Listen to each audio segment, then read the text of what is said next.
everyone? Welcome back to the Collider Interview Studio at San Diego Comic-Con 2024. I am lucky enough to be standing with the team behind Teacup. Congratulations. Scene 4.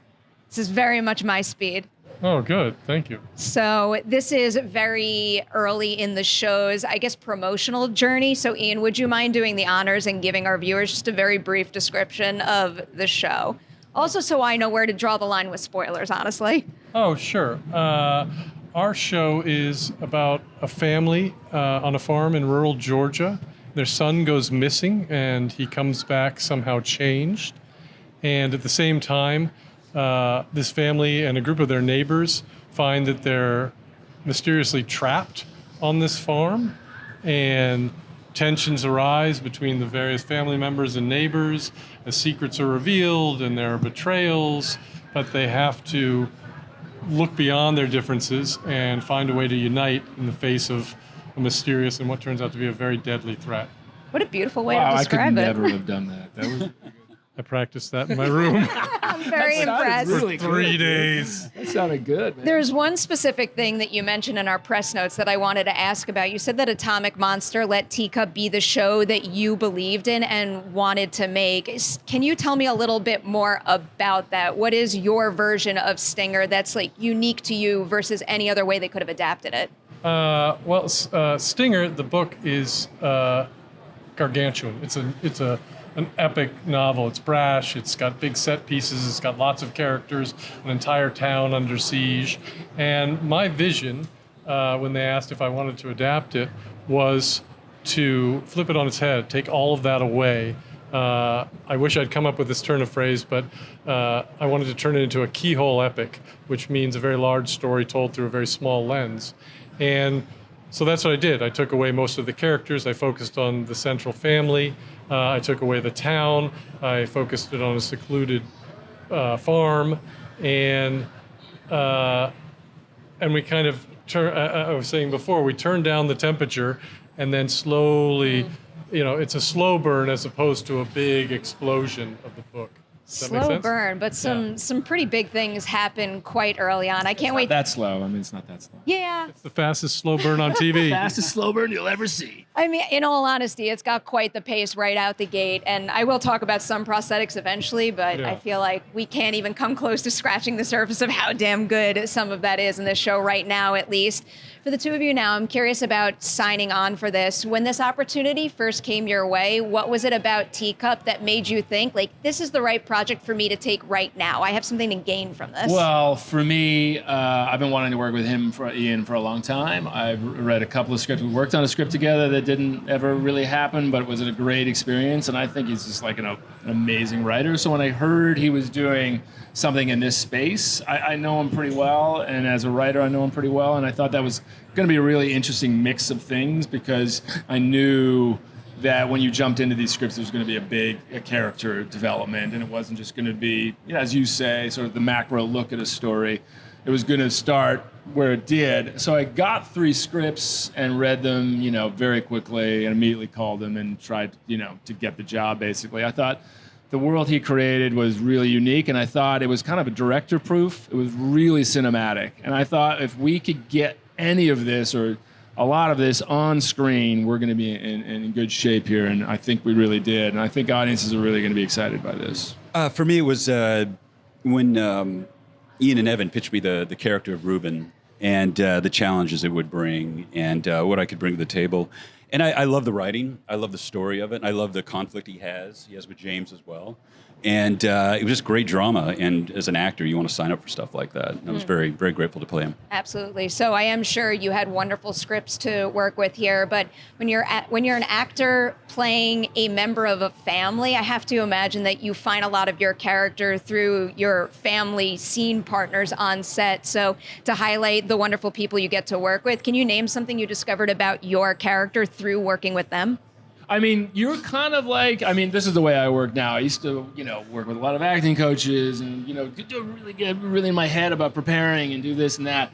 But when there's a project like this, I kind of jump in. And as we went into episodes 5, 6, 7, and 8, it really did turn into, and you've said this too, a little bit like a summer camp feel.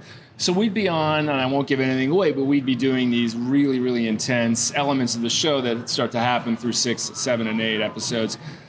And you'd be just diving in with these people and not even thinking about as another actor. And, that's what they're how talented the rest of the cast is and how good of a job he did in casting all those people really informed my own character, where you have to do less and less work and let the show do its own work. If that makes any sense at all, I don't know. I think it totally makes sense. Nope. Same approach Nope. for you Yeah, as well. that's the exact zero. same thing as he said. Yeah, Yeah. That's ditto. That's ditto. You also mentioned directors earlier, and you have 4 directors here who are all exceptional, Evan and Chloe in particular. I feel like they're some of the most exciting rising voices in genre there are. Can you tell me a little bit about assembling the right group? Now I'm going to get hyper-specific about this, but also because Chloe and Evan feel like they might lean more horror, whereas Kevin and John lean maybe a little more action. So finding the right episodes for each of them to direct. That's a great question. You don't hear questions like that a lot. I think that's a great I have question. no idea. No. Evan was on board from the beginning. Evan was on this project before I was. And it's funny you say that because all 4 directors brought something different. There was never a crossover in terms of their style of work, the way they worked.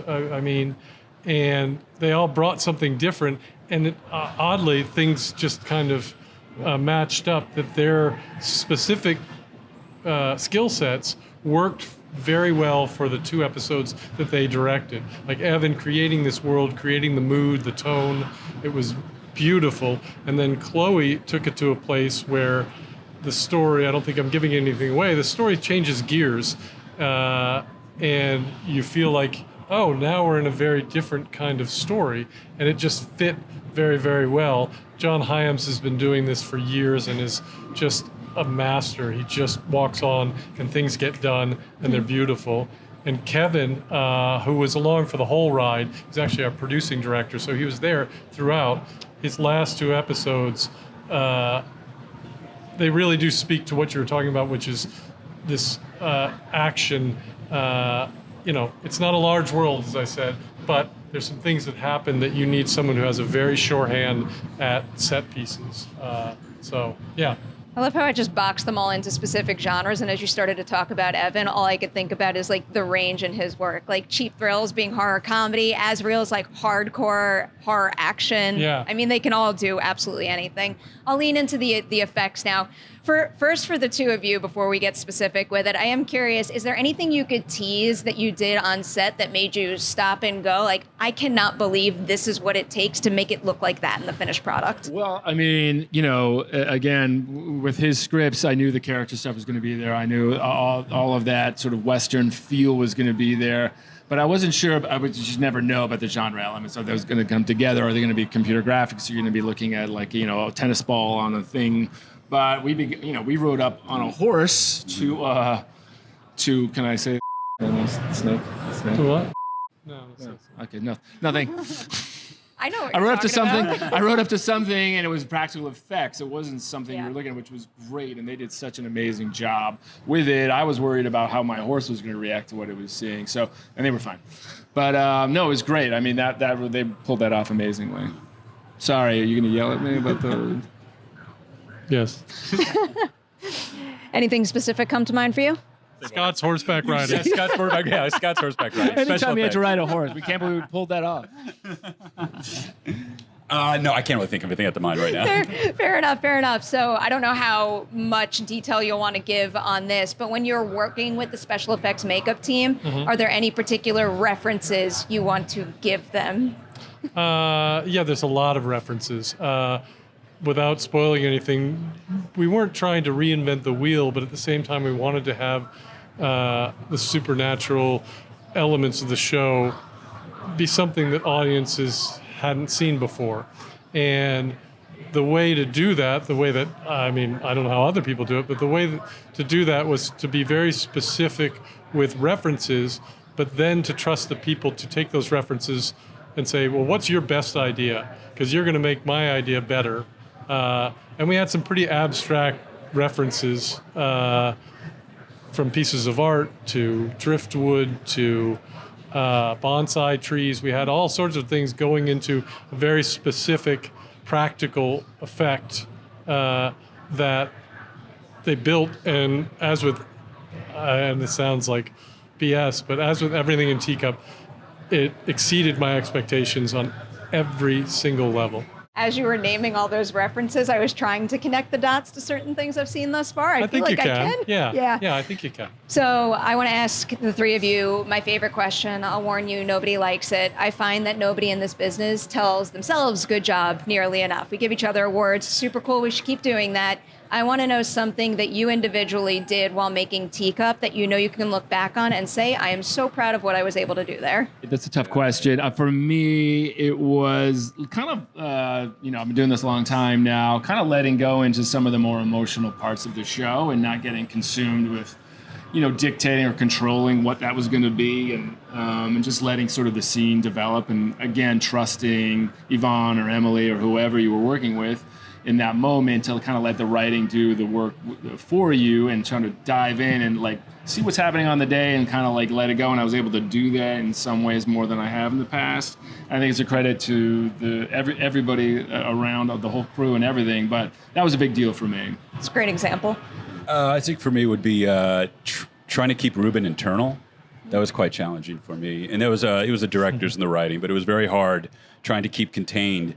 Because it was a fun time on the set, it really was. And by nature, I'm not that contained, so it was quite challenging after a while. I always feel like the most disturbing material is the most fun to make, and also has like the most loving, wonderful, warm people behind it. Weird. No, it's weird. Yeah, it's weird. Yeah, it's been my experience too.